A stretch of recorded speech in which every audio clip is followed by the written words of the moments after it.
Hi friends, welcome back to my channel.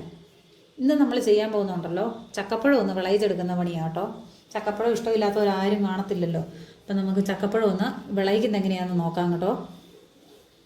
നമ്മൾ വരിക്കച്ചക്കയാണ് കേട്ടോ എടുത്തിരിക്കുന്നത്. അത് ചെറിയ പീസാക്കി നമുക്കിതുപോലെ അരിഞ്ഞു വെക്കാം. നമുക്ക് ഒരു സ്പൂൺ നെയ്യ് അതിനകത്തേക്ക് ആദ്യം ചേർത്ത് കൊടുക്കാം. അതിൻ്റെ അടിയിലൊന്നും ചട്ടിക്കടി പിടിക്കാതിരിക്കാൻ വേണ്ടിയിട്ടാണ്. പിന്നെ കുട്ടികൾക്കൊക്കെ ആകുമ്പോൾ നെയ്യ് കഴിക്കാത്ത പിള്ളേരൊക്കെ ആണെങ്കിൽ ഇങ്ങനെയൊക്കെ ചെയ്തു കൊടുത്താൽ ഇത്തിലൂടെ ഇഷ്ടപ്പെടും.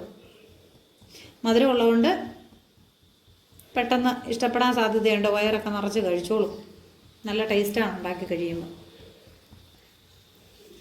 ഇതിലേക്ക് നമുക്ക് പാനൊക്കെ നല്ല ചൂടായിട്ടുണ്ട് കേട്ടോ. ഇതിലേക്ക് നമുക്ക് ചക്ക ചെറുതായി അരിഞ്ഞത് ഇട്ട് കൊടുക്കാം. ചക്കപ്പഴം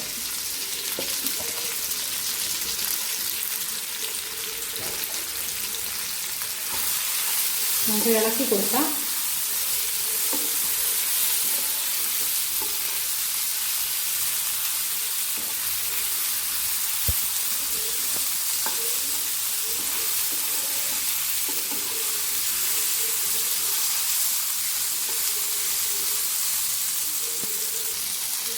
ഇതിലേക്ക് നമുക്ക് ആവശ്യത്തിനുള്ള തേങ്ങ ഇട്ട് കൊടുക്കാം കേട്ടോ.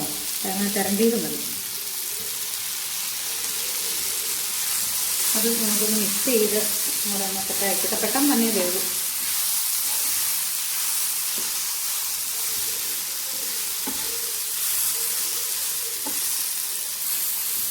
വേകുന്ന പാകമായി വരുന്നുണ്ട്. ഇനി നമുക്ക് ശർക്കര പാനിയാക്കിയത് ഒരു അര ശർക്കര മതി.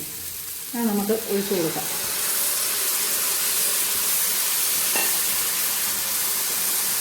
ഇനി നമുക്കതിനെ ഒന്ന് ഇളക്കി കൊടുക്കാം.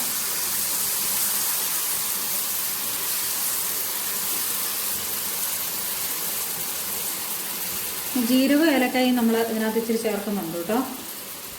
അര സ്പൂൺ ജീരകം, ഒരു 5 ഏലക്ക,